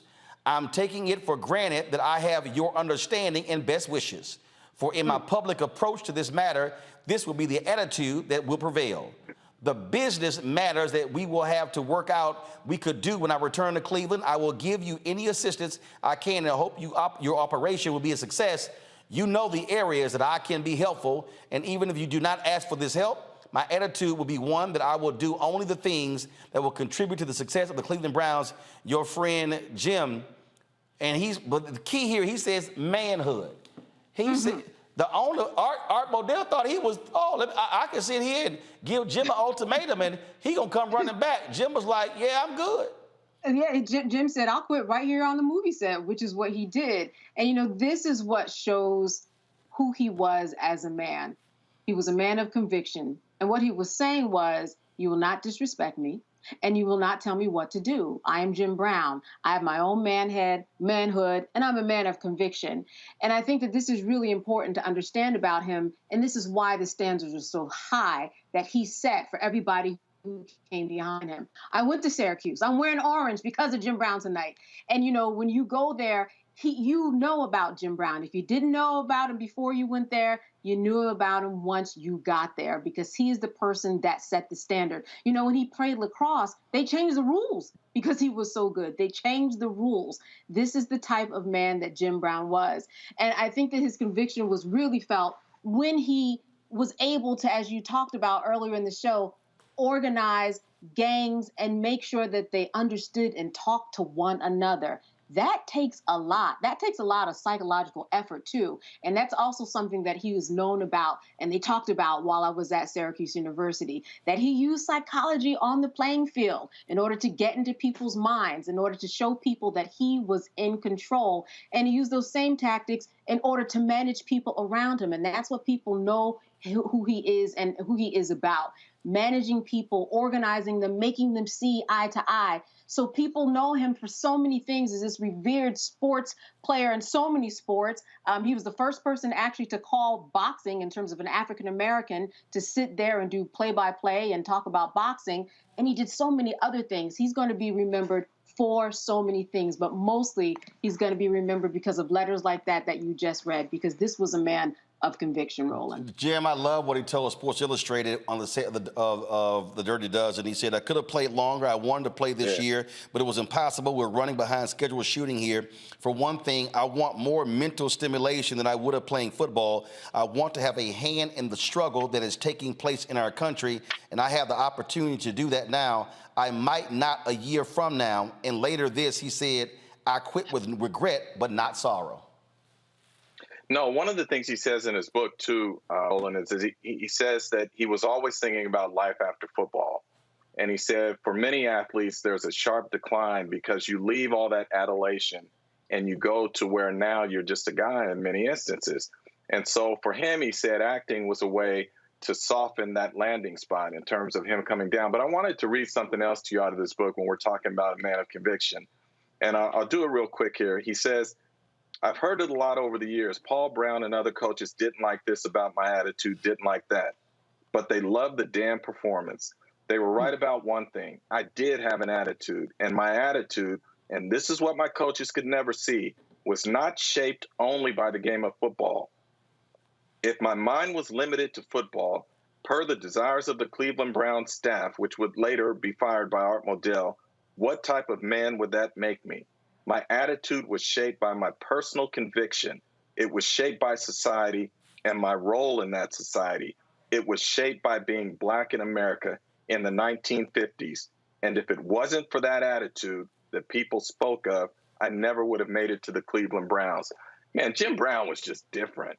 And that's what I loved about him in terms of he was unapologetic and unafraid when it came to speaking his truth. And we don't see that in a lot of athletes today, which as I get older is disappointing because I think guys like Jim Brown, Bill Russell, and others had laid the groundwork for Black athletes to be able to speak up and to stand on their conviction.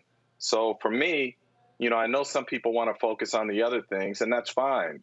Jim Brown was a lot like life. He was complex.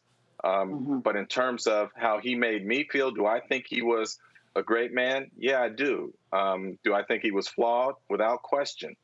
But Jim Brown, to me, provided some purpose in terms of understanding who I was and how I wanted to carry myself in terms of addressing certain things in certain situations. Indeed. Hold tight 1 second. Got to go to a break. We come back. Marshall Faulk, Hall of Famer, will join us. Terrell Owens will join us as well. Also, we'll be talking with Ricky, another Hall of Famer, Ricky Jackson. Also share some social media posts of various folks like Eric Dickerson, Emmett Smith, Barry Sanders, and others as they remember Jim Brown, who passed away at the age of 87. We'll be right back on the Black Star Network.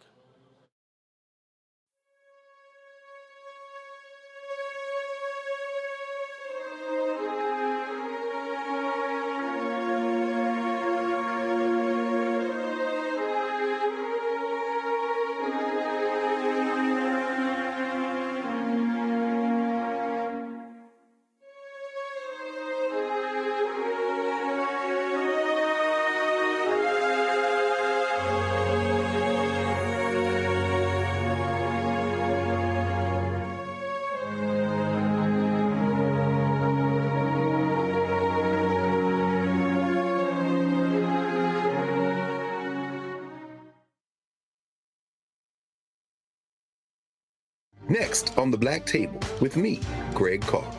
Democracy in the United States is under siege. On this list of bad actors, it's easy to point out the Donald Trumps, the Marjorie Taylor Greens, or even the United States Supreme Court as the primary villains. But as David Pepper, author, scholar, and former politician himself says, there's another factor that trumps them all and resides much closer to many of our homes. His book is Laboratories of Autocracy, a wake-up call from behind the lines.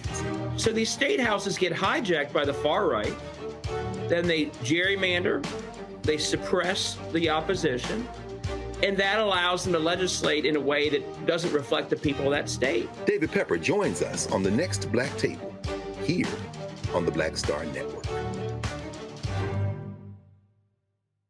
When you talk about blackness and what happens in black culture, we're about covering these things that matter to us, speaking to our issues and concerns. This is a genuine people-powered movement. There's a lot of stuff that we're not getting. You get it, and you spread the word. We wish to plead our own cause.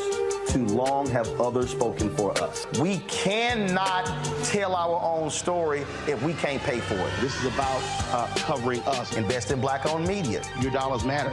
We don't have to keep asking them to cover our stuff. So please support us in what we do, folks. We want to hit 2,000 people, $50 this month, raise $100,000. We're behind 100,000, so we want to hit that. Y'all money makes this possible.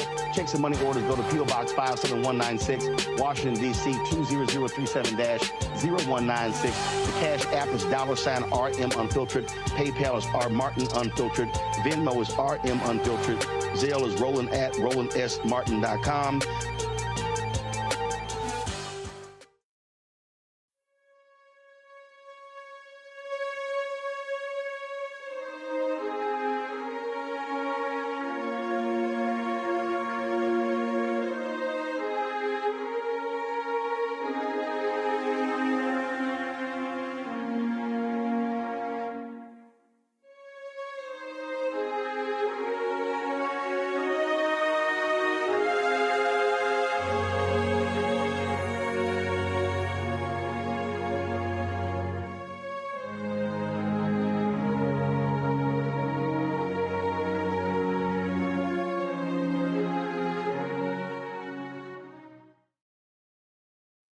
This here was a tweet Eric Dickerson sent out, another Hall of Fame running back. I just landed from my flight and saw all the text messages. Jim was not just a great football player, but an even greater human being.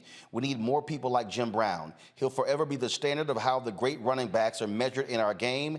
Till we meet again, my friend. Folks, last year we were at their 80th birthday party for Richard Roundtree, and it was, of course, a great time had there. Jim Brown showed up and paid his respects there, and so we'll show you that in a little bit. But right now, we're joined by another Hall of Famer, Terrell Owens. We're setting up his shot and getting his audio straight. He'll join us in just a second. It was, I guess 3 or 4 years ago, maybe even longer. I actually did an interview with T.O. and Jim Brown at Jim Brown's home in Los Angeles. I am trying to get hold of a copy of that from the producer, Stacey Dillon. We'll try to stream that over the weekend or on Monday. It was a great conversation we had it was separate interviews I did with T.O. and then I did one with Jim Brown. It took place again at Jim's home there in Hollywood Hills. And so, do we have T.O.? Is he ready? Okay, all right, so we're trying to get Terrell's audio straight as we speak, and so we're doing that. Let me pull up what Emmitt Smith posted about Jim Brown. He posted this here. My heart aches at this very moment after hearing of the passing of Jim Brown. He is and was a true legend in sports and in the community, using his platform to help others. Thanks, King. This here is a photo of Emmitt Smith as Barry Sanders, two of the greatest running backs ever, as they take a photo there with the greatest himself, Jim Brown. And of course, that was there. And so Barry Sanders also was tweeting as well. I want to pull up before I go to T.O. I want to share with you what Barry Sanders posted. He said, you can't underestimate the impact Jim Brown had on the NFL. He will be greatly missed. Additionally, his generosity and friendship with my family is a gift that we will always treasure. Our thoughts and prayers are with the Brown family and Brown fans at this time. And again, this is a photo there of Emmitt Smith, Jim Brown, and Barry Sanders. Joining us right now is Hall of Famer Terrell Owens. T.O., glad to have you on the show. It was a few years ago. We were at Jim Brown's house. Terrell. Yep. I got you, T.O. Can you hear me? T.O., can you hear me? I hear you. All right. So it was a few years ago. We were at Jim Brown's house when I sat down and interviewed you and Jim. Just share with folks your relationship with Jim Brown. Oh, man, I think when you think about just football in general and just what he's meant to the black community, there's not enough to be said. And you just think about the impact, just the culture, the black community. He's done so many great things, and he's been a pillar for the success of so many, athletes that look like me. So for me, just to be in his presence, to be there with his wife, is definitely one of those moments I'll never forget.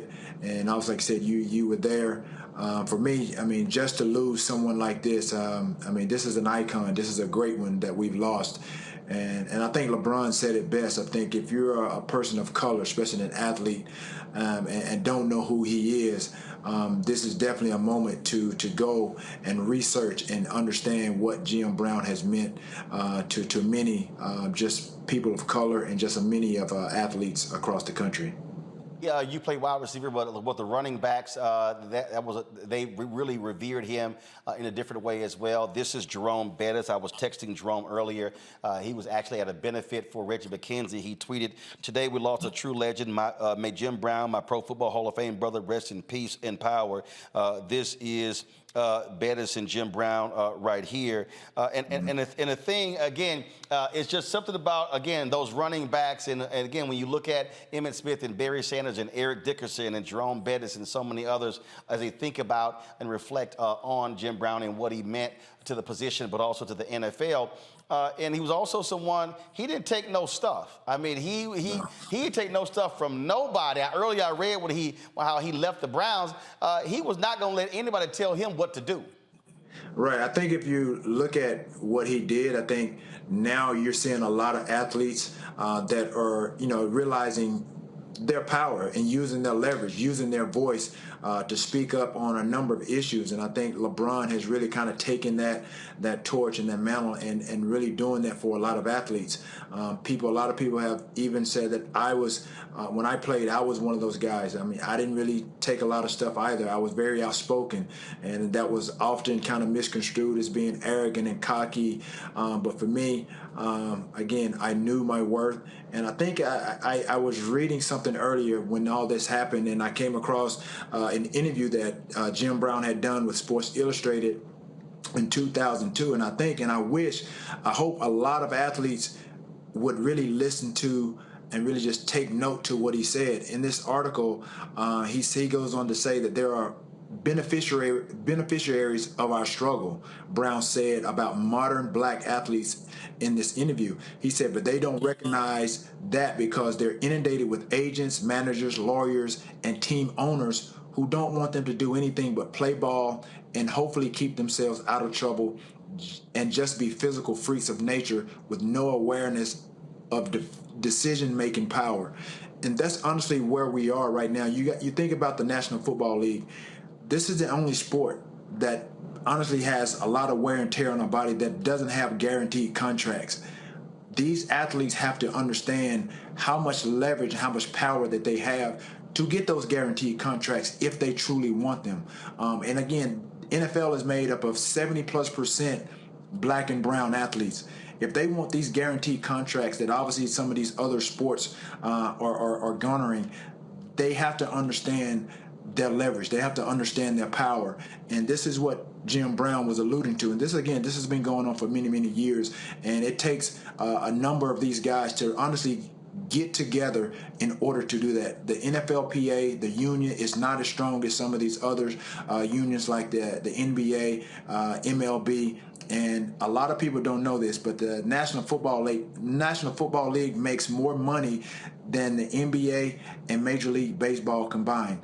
And there's no reason why us as athletes, especially these new guys that will be coming into this new money, that they shouldn't have guaranteed contracts. What Lamar Jackson had to go through over this last few months, that shouldn't happen.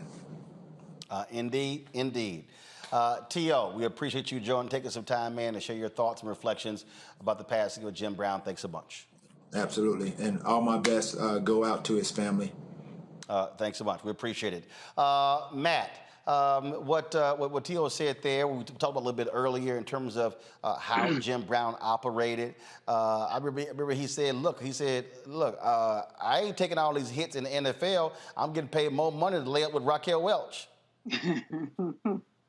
Yeah, and first I'll say I'm a little younger, so I obviously didn't get a chance to watch Jim Brown play, but I did play lacrosse at Howard, and it's interesting because I remember the coach saying that just so frequently. Oh man, greatest lacrosse player of all time is Jim Brown, and it dawned on me then that we're talking about a man who had played before any of us had ever lived, and his legend so far outshone his playing days that we were still talking about it, 60 years later, which I think is just a testament to the titanic proportions of his ability. But what I thought was great about that letter, and especially that I think T.O. hit on beautifully, is not only the social responsibility that athletes have, that many of them are shouldering that burden and really in a great way, but beyond that, the idea that, look, you are the ones that put the butts in the seats. You have the leverage.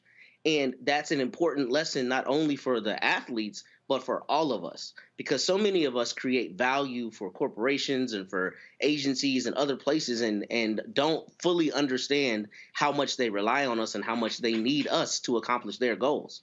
So I like the idea that athletes are empowered to not only realize, their social responsibility, but realize how they can leverage their position and say, look, NFL, we make so much money for you. We need guaranteed contracts. And if you don't give us those contracts, here are our consequences. So I think he was a model in that respect. And I just think obviously he was a titan. And to be a person who has set so many standards in so many different realms is really an extraordinary thing. And I'm appreciative of his legacy and his stalwart commitment to living his truth as a black man unapologetically. Indeed. All right, I got to go to a break real quick. When we come back, we'll have more tributes to Jim Brown, folks. Again, passed away last night at his Los Angeles home at the age of 87. You're watching Roland Martin Unfiltered on the Black Star Network.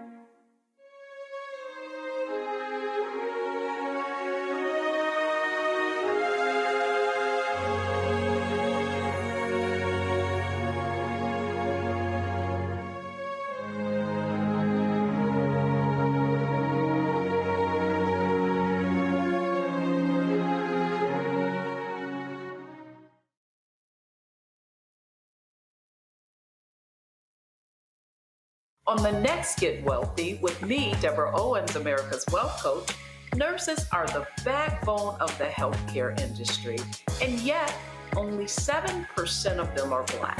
What's the reason for that low number? Well, a lack of opportunities and growth in their profession. Joining us on the next Get Wealthy is Neely. She's going to be sharing exactly what nurses need to do and what approach they need to take ownership of their success.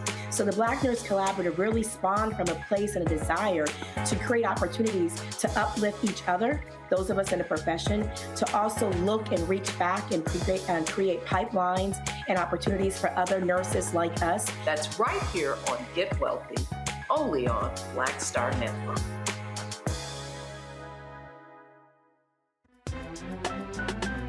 I'm Faraji Muhammad, live from LA. And this is The Culture. The Culture is a two-way conversation. You and me. We talk about the stories, politics, the good, the bad, and the downright ugly. So join our community every day at 3 p.m. Eastern and let your voice be heard. Hey, we're all in this together. So let's talk about it and see what kind of trouble we can get into. It's The Culture, weekdays at 3, only on the Black Star Network.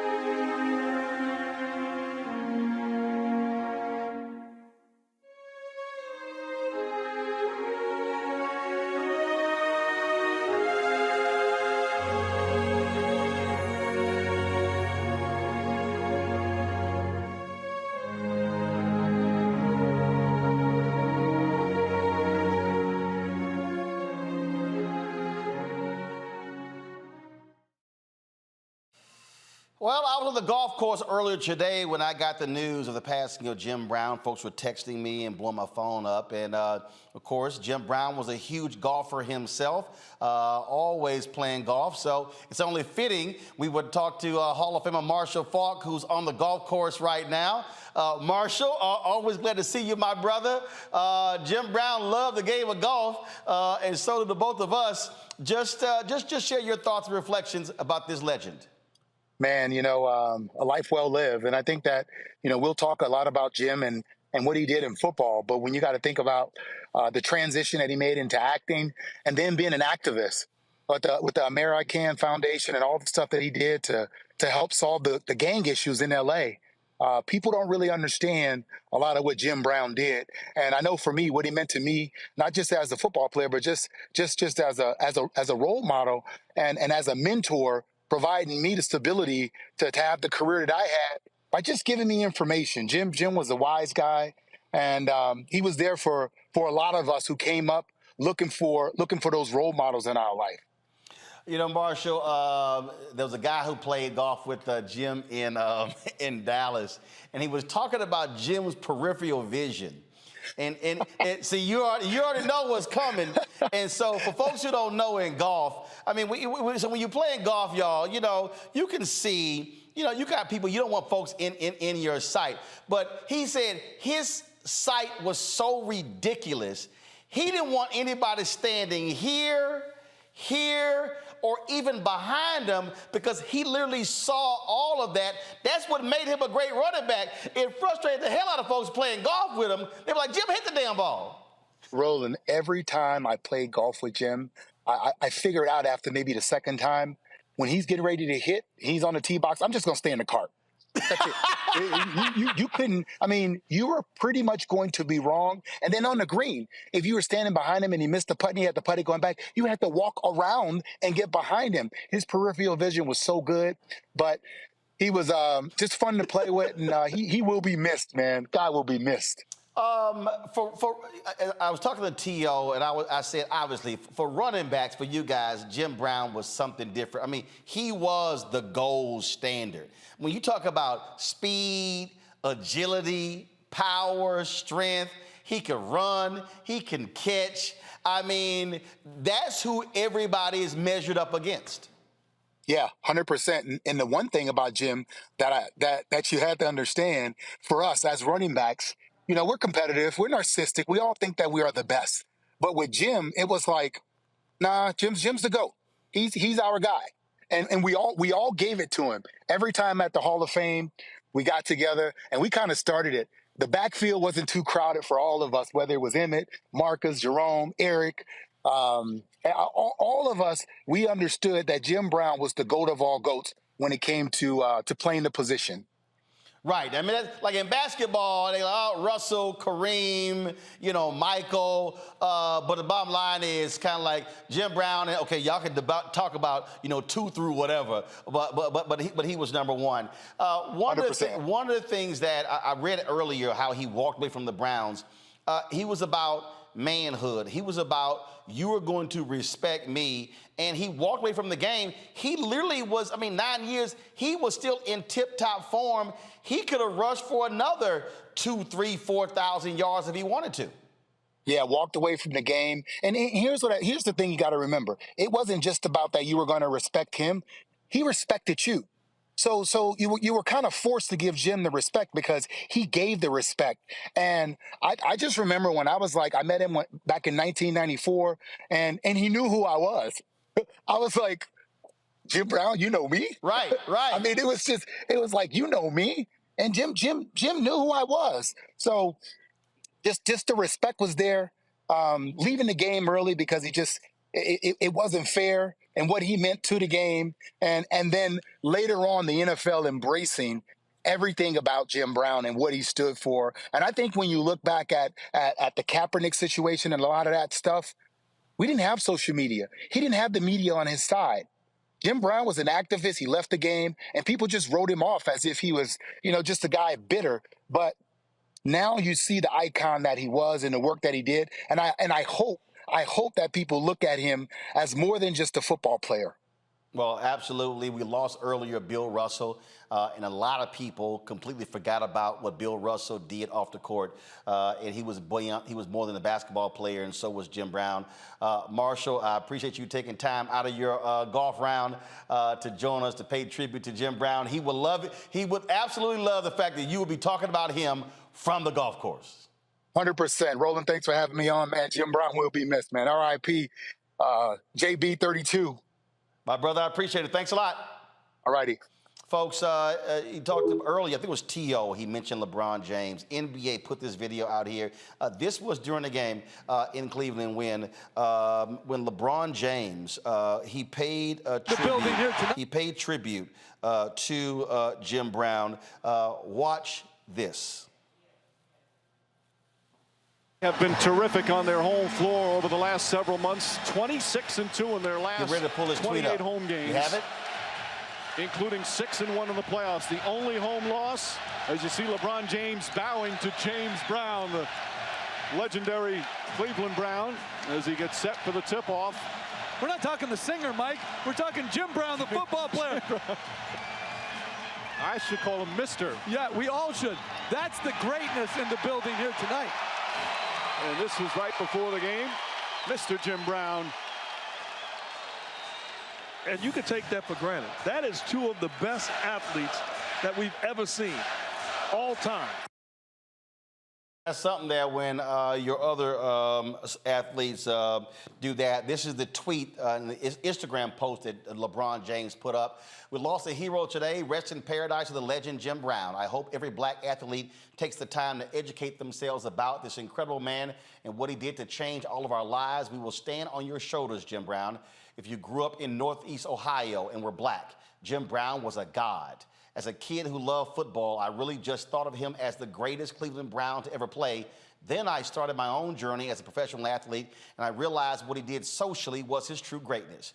When I choose to speak out, I always think about Jim Brown. I can only speak because Jim broke down those walls for me.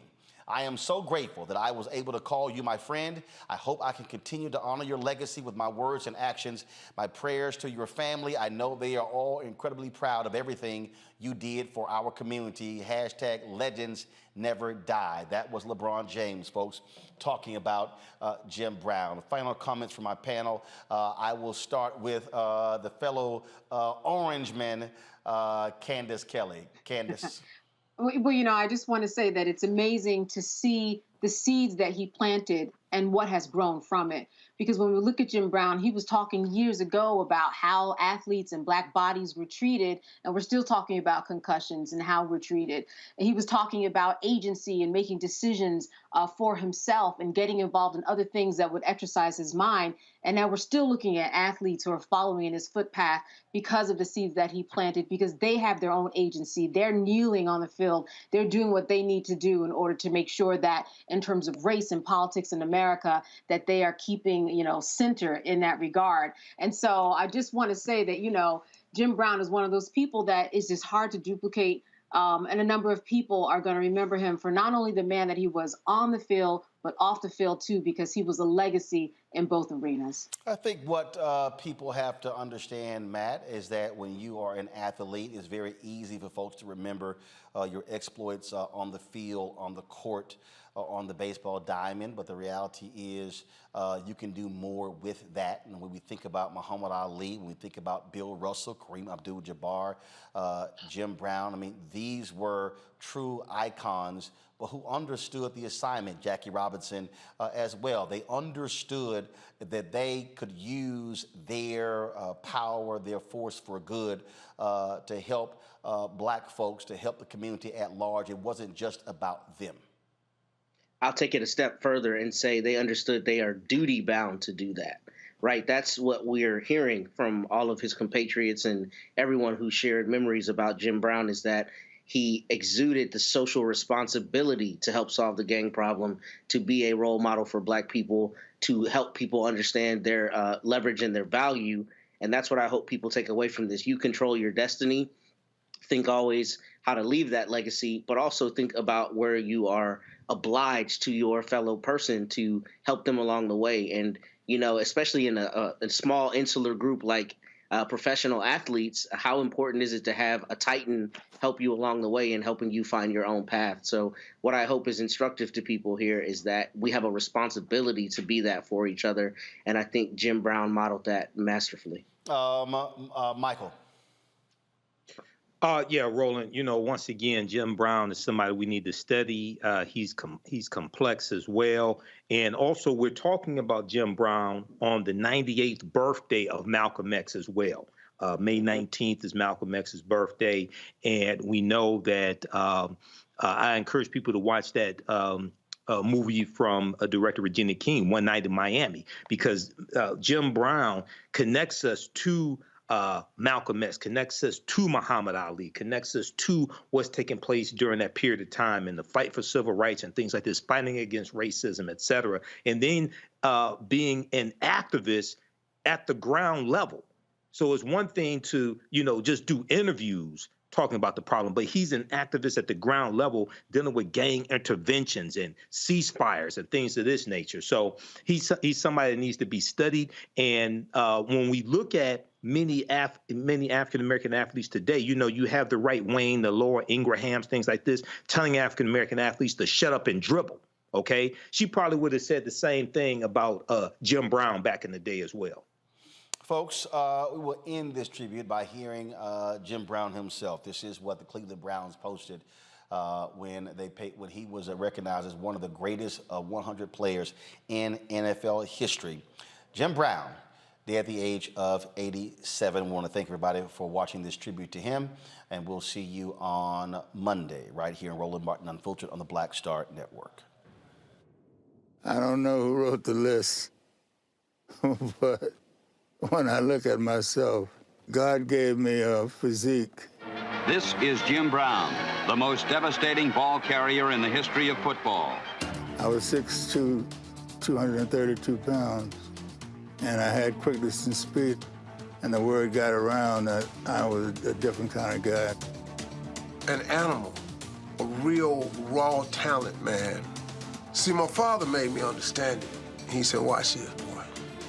He don't run out of bounds. He gonna put his head down, he gonna get some more. And when he got tackled, he said, watch how slow he get up. He said, you know what that is? He said, in life, just get up slow, because you're gonna have to pick yourself up a bunch of times. Ain't no need to rush it. And this dude never missed a game. Every Sunday we watched, Jim Brown was on the field. Jim Brown's the greatest back to ever play. He was a bad man. And not only on the field, Jim Brown being an activist had an impact on me as well. He was around at a time, man, where America was trying to change with civil rights.